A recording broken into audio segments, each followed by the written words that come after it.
신앙생활을 하면서 제가 유독 잘 안 하는 게 있습니다. 뭘까요? 힌트는 오늘 본문에 있습니다. 금식이죠. 웬만하면 안 합니다. 금식 저는. 왜 안 할지 잘 묵상하지는 마시고요. 정말 간절할 때는 하죠. 정말 간절할 때 합니다. 그래서 저는 제가 금식하게 되면 하나님께 꼭 먼저 기도합니다. 제가 금식할 정도면 어느 정도로 제가 간절한지 아시겠죠? 하고 금식을 시작하는데요. 금식은 우리가 주로 어느 때 하게 되나요? 정말 뭔가 간절히 원할 때, 정말 무엇인가 나의 삶을 짓누른다고 여겨질 때, 숨 쉴 틈이 없다고 여겨질 때, 정말 하나님의 능력이 그 어느 때보다도 필요하다고 여겨질 때, 그때 주로 우리는 금식을 하게 되어지지요. 오늘 본문의 말씀을 보니까요, 금식이 여러 번 등장하는 것을 보게 되는데요. 오늘 본문의 이 말씀을 이해하려면 이 본문 말씀의 상황과 이 맥락을 우리가 먼저 이해하는 것이 필요할 것입니다. 이 본문에 등장하는 일단 이 하나님의 명령은 이제는 그 금식의 날을 기쁨과 즐거움과 희락의 절기로 바꿔라라고 하나님께서 말씀하고 있는 것을 보게 되는데요. 하나님께서 왜 이러한 명령을 행하셨을까? 이 메시지는 스가랴 선지자를 통하여서 이스라엘 백성에게 주신 하나님의 말씀이고요. 이 스가랴 선지자는 언제 활동했던 선지자일까요? 보기를 드릴까요? 첫 번째, 통일왕국 시대 때. 두 번째, 분열왕국 시대, 북이스라엘과 남유다 시대 때. 세 번째, 포로기 때, 바벨론 포로기 때. 네 번째, 포로 귀환 후에. 언제일까요? 네 번째입니다. 포로 귀환 후에 활동했던 선지자 중에 한 명이 이 스가랴 선지자이고요. 포로 귀환 후에도 어느 시기에 활동을 했었냐면 이제 1차 포로 귀환 후에 활동을 했었고요. 성전 재건이 멈추어지고 다시 시작되는 그 시점에 활동했던 선지자가 바로 이 스가랴 선지자입니다. 그러니까 이 지금 스가랴 선지자의 이 말씀을 듣고 있는 당시 이스라엘 백성은 어느 시대를 살고 있는 백성들이냐면 1차 포로 귀환을 해서 성전 재건이 한동안 멈춰 있다가 다시 시작할 즈음에 살고 있던 그 이스라엘 백성들을 향하여 주어진 말씀이라는 거죠. 그러면 왜 이스라엘 백성들이 바벨론 포로가 되었었죠? 기억하시나요? 네. 바로 우상숭배죠. 하나님을 떠나서 범죄하였고 그들이 영적인 간음, 그 우상숭배를 행하였기 때문이죠. 돌아오라고 돌이키라고 반복하여 여러 선지자들을 보내어 하나님의 마음과 그 말씀을 전하였지만 그들은 목이 곧았고 그들은 결국 하나님께 돌아오지 않았고 돌이키지 않았고 회개하지 않았죠. 그래서 결국 하나님의 심판이 임하였고 그들 가운데 그 나라가 멸망하고 바벨론 포로로 끌려가게 되는 그런 참담한 역사를 경험하게 되어지는 것이죠. 그러한 과정이 진행되면서 예루살렘은 함락되게 되었고요. 그 화려했던 솔로몬 성전은 다 파괴되었고요. 많은 이들이 포로로 끌려가게 되는 아픔을 경험하게 되어지지요. 그러한 역사적인 민족의 아픔을 기억하기 위해서 만든 것이 바로 오늘 본문에 나와 있는 넷째 달의 금식과 다섯째 달의 금식과 일곱째 달의 금식과 열째 달의 금식이었습니다. 이 넷째 달의 금식은 예루살렘이 함락된 것을 기억하기 위해서 행한 것이 넷째 달의 금식이고요. 다섯째 달의 금식은 성전이 파괴된 것을 기념하면서 만든 것이 다섯째 달의 금식입니다. 일곱째 달의 금식은 예루살렘이 이미 멸망한 이후에 바벨론이 유다 총독 그달리아를 세웠는데 그 그달리아가 암살된 사건을 기억하기 위해서 만든 것이 일곱 번째 달의 금식이었고요. 열 번째 달의 금식은 바벨론의 느부갓네살 왕이 예루살렘을 완전히 포위하고 봉쇄했던 날을 잊지 않기 위해서 만들어 놓은 것이 이 열째 달의 금식이었다라는 것이죠.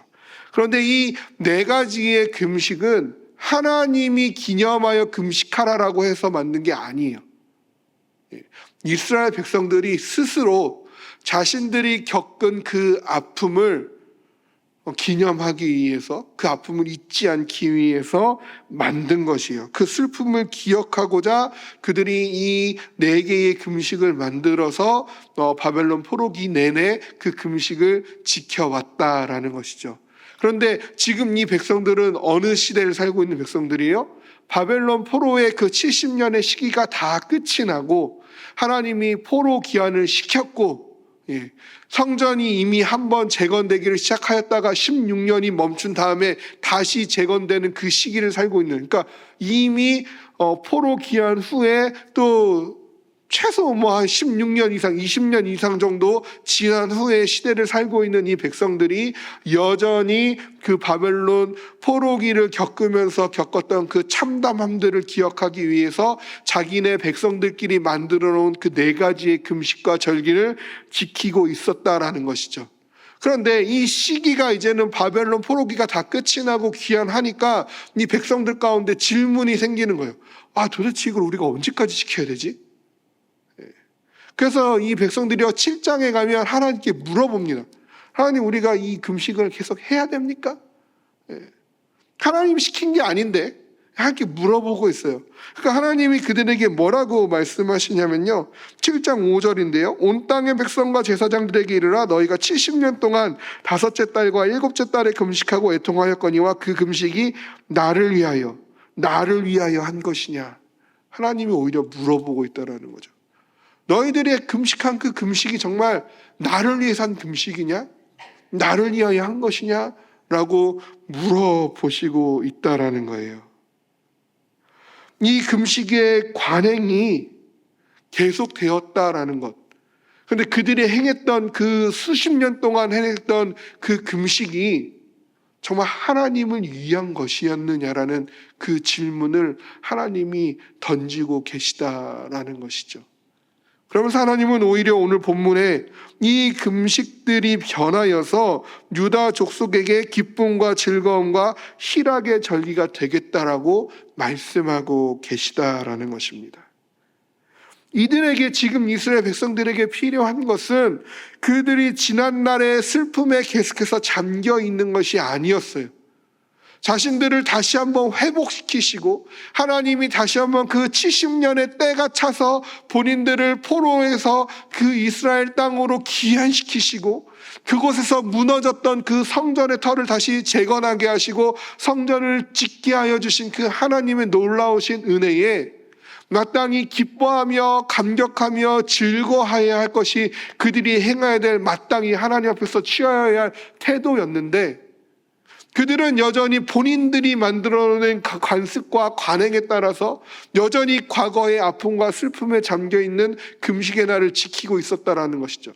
근데 그 과거의 아픔을 기억하는 그 금식의 날이 하나님을 위한 것이 아니라 바로 그냥 그들 스스로를 위한 그러한 장치였다라는 것.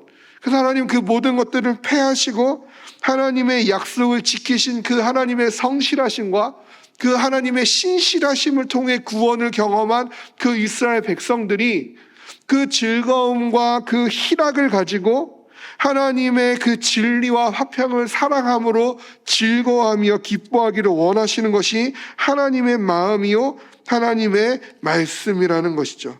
때문에 금식에 대한 폐지가 이루어지는 것이고 기쁨과 즐거움과 희락의 절기가 지금 선포되고 있는 것입니다. 우리가 경험한 하나님의 은혜라는 건 바로 이런 거예요.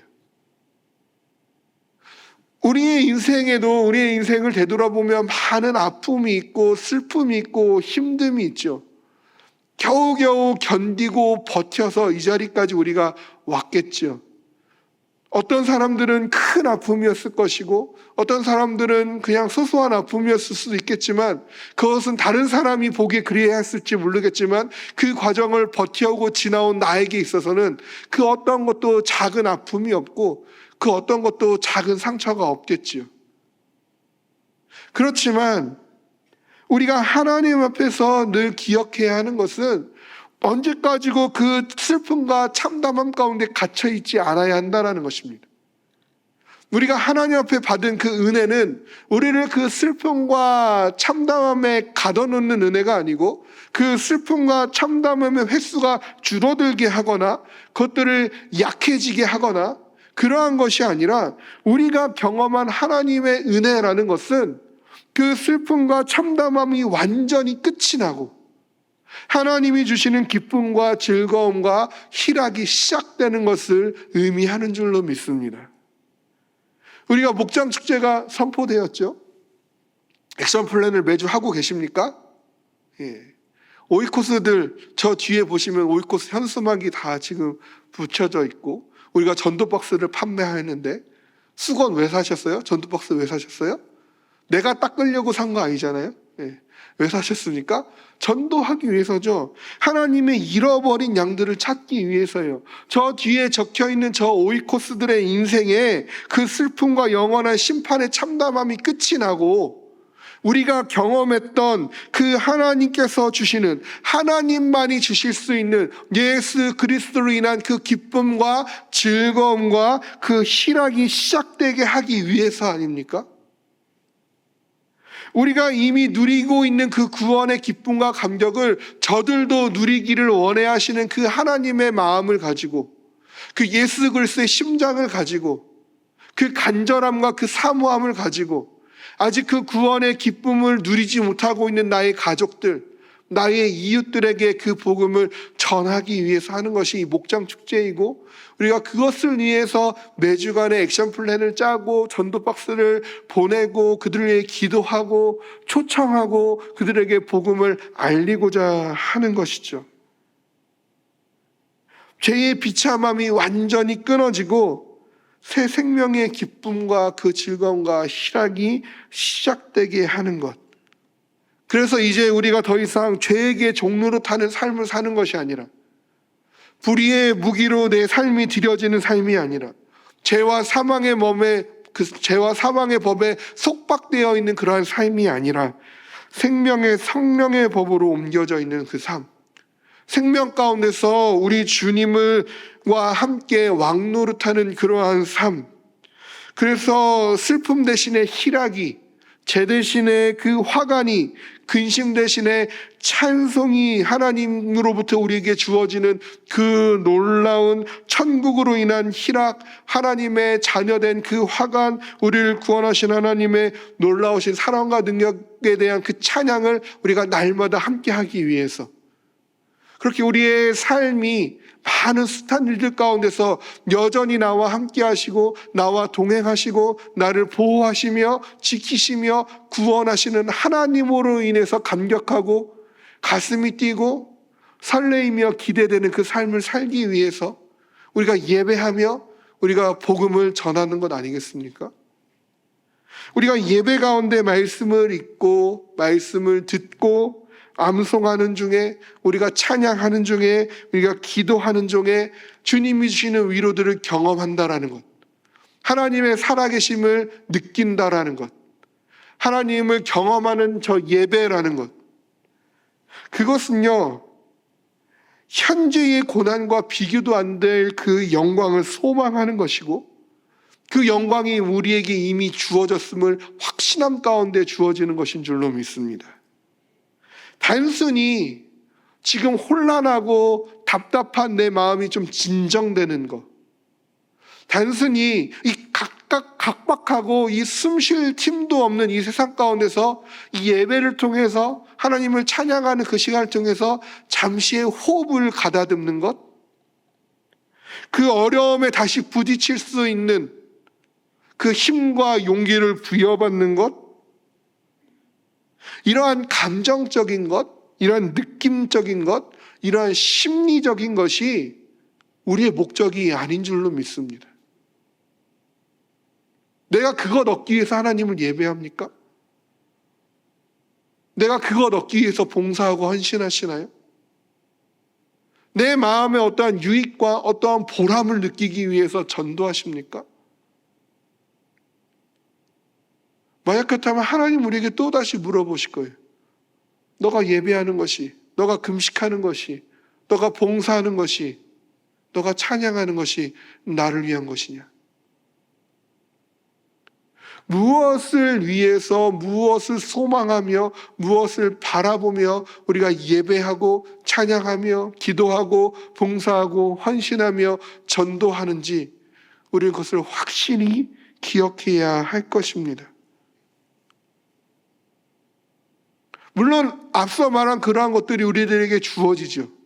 때로는 용기가 주어지고요. 때로는 돕는 손길들이 주어집니다. 때로는 그 내 마음에 평안이 찾아오고요. 숨 쉴 수 있는 그 여유의 공간들이 생겨납니다. 예배를 통해서, 말씀을 통해서, 기도함을 통해서. 근데 그것이 주된 것은 아니잖아요. 그것은 하나님의 은혜 가운데 주어지는 아주 작은 것들, 부스러기들 중에 그냥 하나에 불과한 것이죠. 내가 예배하는 이유, 하나님께서 주시는 그 은혜들을 갖기 위해서 하나님을 예배하는 것이 아닌 줄로 믿습니다. 복음 가운데 주어지는 축복은요, 우리의 인생을 완전히 변화시키는 것인 줄로 믿습니다. 죄에서 의로, 죽음에서 생명으로, 지옥에서 천국으로 단번에 옮겨지게 하는 것, 그것이 바로 하나님이 예수 그리스도를 통하여 우리에게 주신 놀라운 은혜고, 그 죄의 권세 가운데 우리를 끊어내시고 하나님의 자녀 삼아주신 하나님의 놀라운 축복의 은혜인 줄로 믿습니다.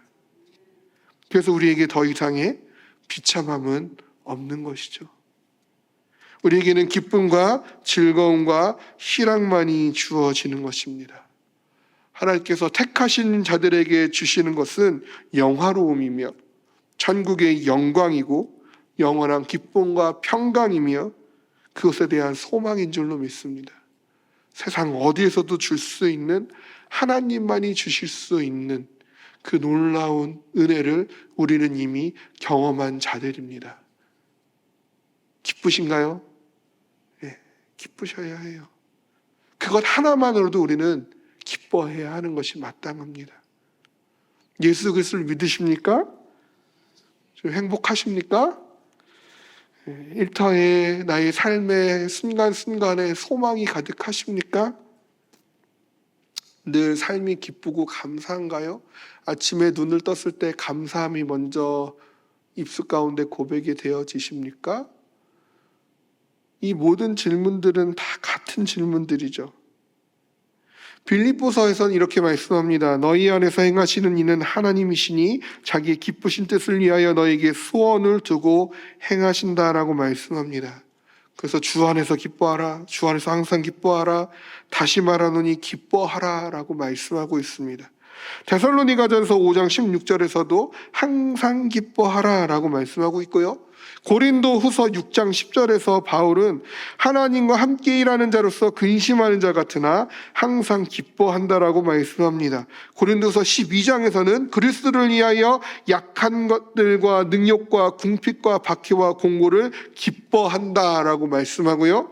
베드로전서 4장 13절은 오히려 너희가 그리스도의 고난에 참여하는 것으로 즐거워하라. 이는 그의 영광을 나타내실 때에 너희로 즐거워하고 기뻐하게 하려 함이라 라고 말씀하고 있습니다. 성경의 수많은 말씀들이 우리에게 기뻐하라라고 명령하고 있어요. 기뻐하라라고 말씀하고 계십니다. 기뻐하는 우리가 되기를 원합니다. 주로 인하여 기뻐하시기를 원합니다. 그것이 그리스도의 고난에 동참하는 일이라 할지라도, 그것이 때로는 내 삶의 박해와 능욕과 궁핍과 곤고로 여겨진다 할지라도, 내 안에 하나님의 뜻을 두고 행하시는 그 하나님의 기쁘신 뜻을 기억하면서 그 힘든 순간도 다 지나가게 하시는, 언제나 늘 나와 함께 하시는, 나의 갈 길을 밝히 보여주시는, 나에게 저 천국의 소망을 늘 확실하도록 말씀 가운데서 늘 보여주시는 그 하나님으로 인하여서, 그 말씀으로 인하여서, 그 진리 되신 예수 그리스도로 인하여 기뻐하며 즐거워하는 우리가 되기를 원합니다. 우리의 인생의 금식의 절기는 끝난 줄로 믿습니다. 슬픔과 비참함의 시간은 다 지나갔습니다. 죄와 사망은 끊어졌습니다. 주 안에서 기뻐하시고 항상 기뻐하시고 기뻐하고 또 기뻐하는 우리가 되기를 원합니다. 그렇지만 여전히 우리의 삶에 힘든 일 있죠. 아픈 일이 있습니다. 어려운 일이 있어요. 답답한 일이 있습니다. 다양한 모습으로 찾아옵니다. 물질적인 어려움으로, 건강적인 악화로, 관계의 어려움으로, 생각지도 못했던 타이밍에 갑작스럽게 많은 일들이 들이닥치죠. 그것이 우리를 힘들게 하고 우리를 지치게 할 수 있습니다. 그러한 일들을 경험하면서 우리의 믿음이 흔들릴 수 있고 믿음을 시험하는 일들이 우리 가운데 일어날 수 있습니다. 그러나 그 모든 것들은 다 지나갈 것이고 끝이 날 것들입니다. 하나님께서는 그 가운데서 우리를 또한 지키고 계시고 변함없이 함께하고 계시고 그 끝날에 약속해 주신 그 하나님의 영원한 승리와 영원한 생명과 영원한 안식을 취소하지 아니하시고 우리를 끝까지 붙잡아 그 자리까지 인도하여 주시는 줄로 믿습니다. 그 영원히 주어질 기쁨과 즐거움과 희락을 기억하는 우리가 되기를 원합니다. 이 기쁨은 내가 죄인임을 인정하고 비참함을 감당한 사람들, 내 이 죄를 하나님 앞에 다 토해내며 울부짖으며 회개한 자들만이 누리는 것입니다. 예수 그리스도를 나의 구원자로 고백한 자들만이 누릴 수 있는 기쁨입니다. 내 모든 것을 하나님 앞에 다 드러내지 않는 자들, 예수 그리스도를 믿기를 거절한 자들은 누릴 수 없는 것이죠. 하나님과 멀어지면 멀어질수록 이 기쁨은 우리들 가운데 사라져가게 되는 것이죠. 내 마음에 복음으로 인한 충만한 희락이 사라져가고 있다면, 참 예전에는 주님 한 분만으로 만족하고 기뻐했는데 라는 생각이 든다면, 언젠가부터 복음이 내 마음을 뛰지 못하게 한다면, 주님의 교회로 인하여 웃지 못하고 있다면 그것은 복음의 능력이 끝이 났기 때문이 아니라, 그 복음이 이 시대에는 더 이상 통하지 않기 때문이 아니라 내가 그 복음의 기쁨을 누리고 있지 못하기 때문입니다. 하나님의 능력은, 복음의 능력은 언제나 동일한 줄로 믿습니다. 다시 한번 그럴 때마다 나를 돌아보시기를 원합니다. 자격 없는 나에게 하나님이 주신 것이 무엇인지, 하나님이 그것을 주시기 위해서 무엇을 감당하셨는지를 기억하시기를 원합니다. 그 은혜를 하나님이 우리에게 주시지 않았다면, 예수 그리스도가 이 땅에 오시지 않았다면, 예수 그리스도가 십자가를 지시지 않았다면, 그 하나님이 나를 택하여 그 믿음을 나에게 허락하지 않으셨다면 나는 어떻게 되었을지, 내가 예수 믿지 않았다면 내가 얼마나 참담한 인생을 살고 있을 것인지를 잊지 아니하는 우리가 되기를 원합니다. 우리가 복음 가운데서 얻는 그 축복, 그 유익은 잠깐의 위로도 감정도 능력도 아닙니다. 복음 가운데 주시는 그 축복과 유익은 우리들 가운데 영원한 것인 줄로 믿습니다. 미래에 대한 소망이고 장래에 대한 영광입니다. 그리고 그것은 우리에게 반드시 주어질 줄로 믿습니다. 그날을 바라보시며 그날을 허락해 주신 하나님으로 인하여서 오늘도 그 영원히 주어질 그 하나님의 영광스러운 날들을 소망함으로 늘 기뻐하며 즐거워하며 감격하며 그 하나님을 찬양하며 감사하며 그 감사함을 가지고 모든 것을 구하고 아뢰는, 그래서 세상이 줄 수 없는 그 기쁨과 평안에 매여 사는 우리 모두가 되어지기를 주님의 이름으로 소망합니다.